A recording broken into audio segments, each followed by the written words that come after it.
మన ఎమోషన్స్ని స్వామి వేరే వాళ్ళ పర్మిషన్ లేకుండా ఇన్వెస్ట్ చేసేస్తున్నారు ఇప్పుడు. ఆ ఎమోషన్స్ని మళ్ళీ మనం వెనక్కి తెచ్చుకోవడం అనేది ఇంపాసిబుల్ అయిపోతుంది. మూవ్ ఆన్ అనేది అవ్వలేకపోతున్నారు.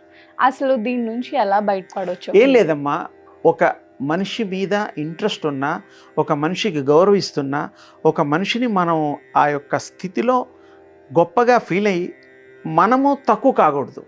మనం ఏం తక్కువ కాదు, ఎవరికి ఎవరు ఎక్కువ, ఎవరు తక్కువ. అవును స్వామి. మనుషుల్ని స్టడీ చేయాలి, వాళ్ళ హావ భావాలు గుణాలు తెలుసుకోవాలి. మనకు సూటబుల్గా ఉన్నప్పుడే ఫ్రెండ్షిప్ కానీ అభిమానం కానీ ఇలాంటివన్నీ జరగాలి. వాళ్ళ ప్రవర్తననే సరిగ్గా లేకపోతే మనం ఎందుకు అడ్వాన్స్ అవ్వాలి? అవ్వకూడదు. మనం కంట్రోల్ ఉండాలి. మనం కంట్రోల్లో ఉంటే ఎవ్రీథింగ్ ఈజ్, ప్రపంచం మీ చేతిలో ఉంటుంది. ఎవరినైనా కూడా మీరు అలౌ చేయకూడదు అన్లెస్ మన ఛాన్స్ ఇస్తేనే కదా.